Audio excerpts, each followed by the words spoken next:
NVIDIA, explain like you're 5. Okay.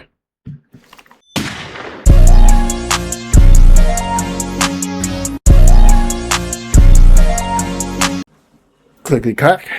Best is back. Boom. This dishwasher boy built a $5 trillion empire from the table of a Denny's diner.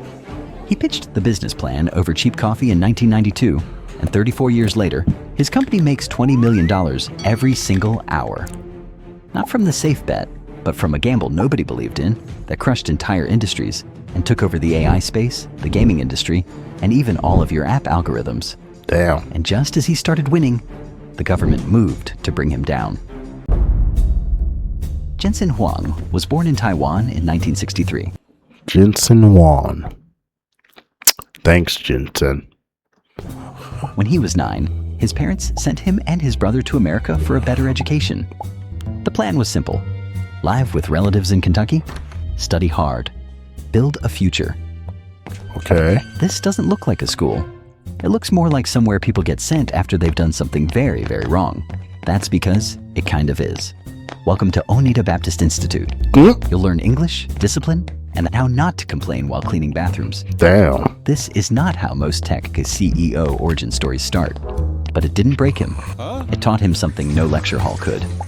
When the situation is terrible, you adapt or you disappear. For He real. eventually made it to Oregon State, then Stanford. Sorry about my voice. I'm kind of sick a little bit, so bear with me, guys. Spent years at chip companies. AMD, then LSI Logic, studying semiconductors with a level of obsession that was, frankly, a little alarming. By 1992, Jensen had an idea. Graphics are going to change computing. Games are getting bigger. 3D is getting harder. CPUs can't carry this forever. Someone is going to build the chip for this new world. I think it should be us. And it was him. It was him. That's crazy. So he the one who invented GPUs. Well, not GPUs, but the chips for the GPUs. And now we can't even get them because they're getting so expensive because he want to take his... Nothing. We ain't going to go there. Someone is going to build the chip for this new world. I think it should be us. Jensen, I have a mortgage, a stable job, and a family that currently believes I make responsible decisions. Good. Then this will be exciting. So the plan is, quit our jobs, start from zero, and build a chip for a market that barely exists? Correct. I hate that this sounds insane and also kind of logical. They called the company NVIDIA. The idea was ambitious. Build one powerful graphics chip that could handle everything. A clean, universal chip for the future of gaming hardware. For 2 years, they worked. They spent every dollar they had. And in 1995, NVIDIA launched its first product, the NV1. Jensen, we have a problem. Microsoft NV1. just published the DirectX spec, full triangle-based rendering pipeline. Holy crap, the NV1 runs quadratic mapping? Yes. We are the only ones going in the opposite direction. Games are about to be built from tiny flat triangles. Our chip is built for curved surfaces. We built the wrong chip with tremendous confidence. Oh, wow. 2 years, every dollar. A chip built for a world that no longer existed. The NV1 flopped. But So a little too late. He makes his products and then the gaming industry evolves. And he's a little too late. Makes sense. a chip built for a world that no longer existed. The NV1 flopped. But NVIDIA still had a lifeline. Sega had contracted them to build the graphics processor for the company's next... Did anybody have Sega growing up? I didn't. No way. I had the Sega Dreamcast. Yeah. Hey, I liked it. It had a few good games, like, what was Sun Yu? I love that game. Sun Yu, something like that. And then Sonic, of course. Yeah. Still had a lifeline. Sega had contracted them to build the graphics processor for the company's next generation... I'm sorry, guys. I probably sound terrible. Jeez. I can't wait till I'm done being sick. Lifeline. Sega had contracted them to build the graphics processor for the company's next generation console, the Dreamcast. Yeah. Real money. a real chance to start over. There was only one problem. Sega's chip used the same dead-end technology. You're doing the Sega math again, aren't you?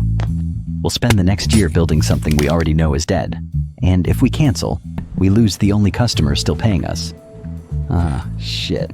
Pretty much. I miss normal employment. If we're going to die... Sega Dreamcast wasn't ready yet. It came too early. It wasn't ready. Shit. Pretty much. I miss normal employment. If we're going to die, let's die building the right chip. So Jensen flew to Japan. The chip is a dead end. You should cancel our contract and find someone else. We shouldn't finish the contract. It would be a waste of your money. There's one more thing. I still need the money. The $5 million remaining on our contract. Please put it into NVIDIA as an investment instead. Otherwise, we'll vaporize overnight. I have nothing to offer you. This money will most likely be lost, but I'm asking anyway. I'll need a few days. Jensen bowed, walked out, and got on a plane. Nothing to do now but sit and wait and watch the Pacific stretch out beneath him. Jensen, you might want to see this. He opens it, eyes wide. It's a massive 10% offer on the value of... Okay. BetterHelp. Just kidding. Let's be real for a second. When the outcome is completely out of your hand, no, it doesn't... No. Are you solving? Having a name, the paid partner of today's with a credentialed therapist? And if it's not the right fit, 2 million people. Click the therapy. Okay. Hello? The money is coming. The reason the Sega CEO said yes had nothing to do with business logic. He just liked Jensen. That $5 million bought NVIDIA 6 months. And now they had one last shot to build the right chip, or go bankrupt. Well, we don't go bankrupt. They called it the Riva 128. Triangle-based, DirectX compatible. Built from scratch. Weeks of late nights, bad coffee, and absolutely zero plan B. They had exactly 1 month of payroll left in the bank to find out if it worked. The chip launched in 1997, and this time, NVIDIA did not miss. Game developers could actually use it. Customers actually bought it. From the brink of bankruptcy to 1 million units sold in 4 months. Jeez. Most CEOs would have taken a long vacation and slowed down a bit. He walked back into the office and wrote one word on the whiteboard. More. So by 1999, NVIDIA launched the GeForce 256 and gave the world a term it didn't really have yet, GPU, Graphics Processing Unit. It was a genuine leap, a chip that handled complex 3D calculations that previously required... So he did. Was the first ones to make GPUs. Okay. Cool. Genuine leap. A chip that handled complex 3D calculations that previously required an entirely separate processor. For gamers... I'm trying to get me a GPU. I still don't know what I want to put in my PC, yo. Either the 5080, but that's like, I'm thinking of the 5080, 5070, or the 5070 Ti. If I can't get the 5080, then it's between the 5070 or the 5070 Ti. One of the two. 3D calculations that previously required an entirely separate processor. For gamers, this meant smoother worlds, better lighting, and monsters that looked slightly less like wet cardboard. Gamers loved it. Developers wept with joy. Revenue exploded. I bet By it the early did. 2000s, NVIDIA had become the king of PC graphics. Number one. Every serious gamer, every visual effects studio, every game developer on the planet. The obvious move was simple. Keep making better gaming chips, sell them to gamers, become rich, buy a very large... It's not about the gamers no more, ain't it, Jensen? It ain't about the gamers no more, huh? It's all about this AI stuff. Keep making better gaming chips, sell them to gamers, become rich, buy a very large leather jacket museum. But Jensen started looking at something... Yeah, every time I see him, like in conference is or... like one very smart employee doing tasks in that one by black one, leather jacket. Extremely fast. Meanwhile, a GPU is like 10,000 interns doing tiny calculations at once. Are the interns smart? No. But there are a lot of them. And if your problem can be broken into thousands of small calculations, physics, chemistry, weather, biology, artificial intelligence, suddenly the chip built for video games starts looking like something else. A cheap supercomputer. Jensen looked at this and thought, what if the same chip that rendered explosions in video games could help simulate molecules, predict weather, model fluids, He and thinks maybe too one much. day train machines to That was his problem. He was thinking way too much. Way too much. And look where it got us. Us gamers. Trying to scrap and claw to get a GPU. But, yeah. He went the other way. Letting AI companies have them for the VRAM. simulate molecules, Jeez. predict weather, model fluids, and maybe one day train machines to think? So in 2006, NVIDIA launched CUDA, Compute Unified Device Architecture, Okay, a that's platform good. that lets scientists, researchers, and engineers use NVIDIA GPUs for general-purpose computing. And then, And for editing videos and stuff like that. But, yeah. engineers use NVIDIA GPUs for general-purpose computing. And then, he committed roughly $500 million to build it. Damn. Jensen. The gaming business is printing money. Walk me through who CUDA is actually for. Researchers, scientists, people running fluid dynamics simulations, climate models, drug discovery.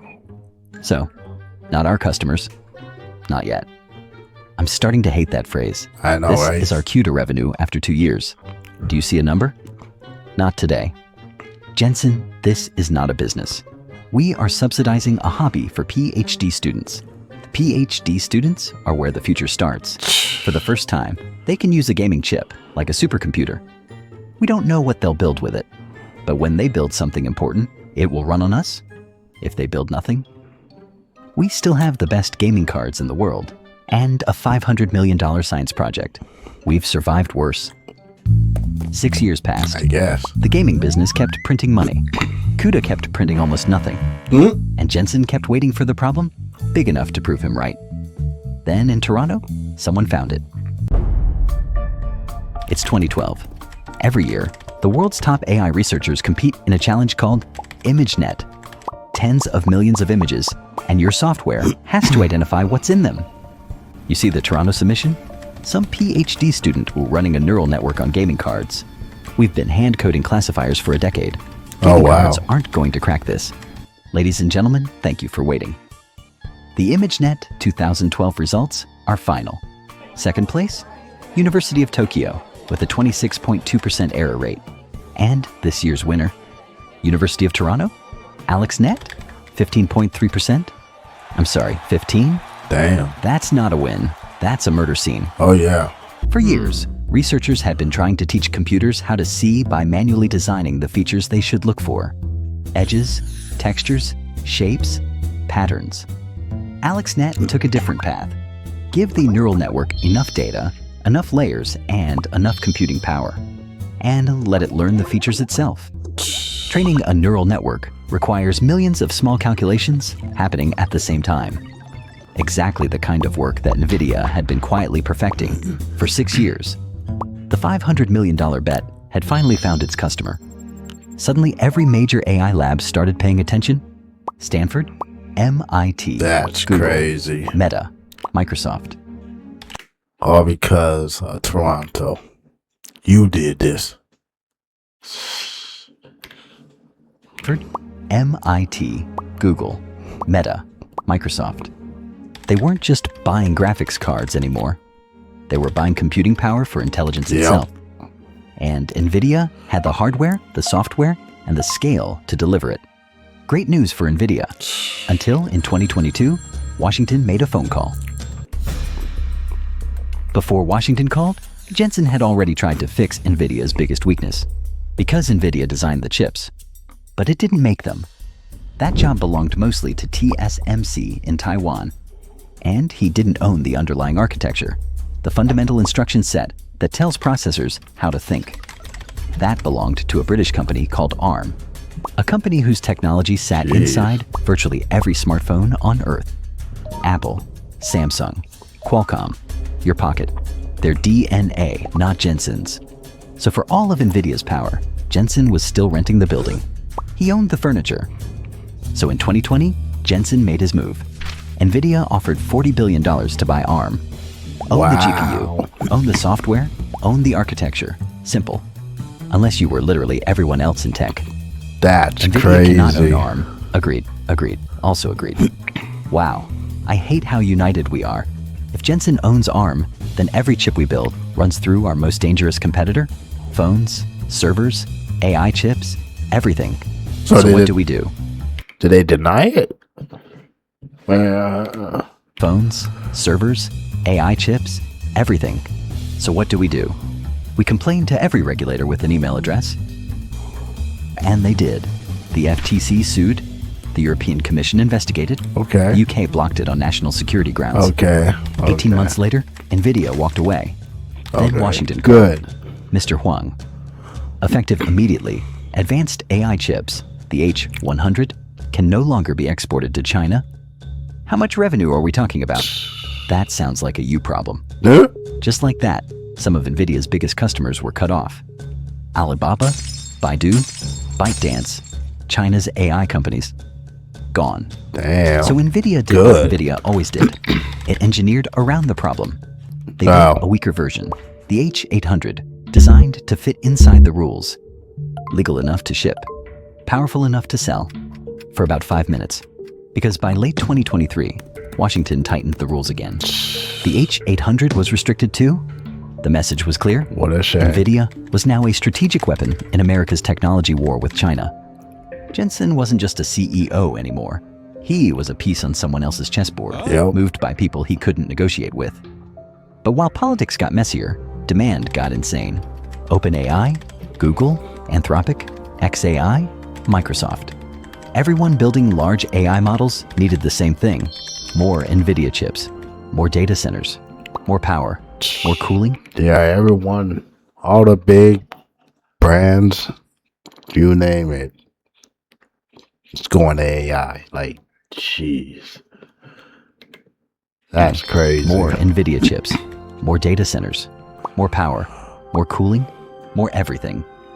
Blackwell, NVIDIA's next generation chip. Even editing software got AI in it now. Like I just bought me some editing software and I got AI in it and shit. Like, really? More Do you cooling, really need an AI to edit videos? Blackwell, NVIDIA's next generation chip, was being ordered before factories could even finish making it. By October 2025, NVIDIA crossed $5 trillion in market value. That's crazy. The most valuable company on earth, ahead of Google, ahead of Apple. Not bad for a company that once had 30 days of cash left and one very wrong chip. None of it was supposed to work. Every single bet looked insane from the outside, and every single one paid off.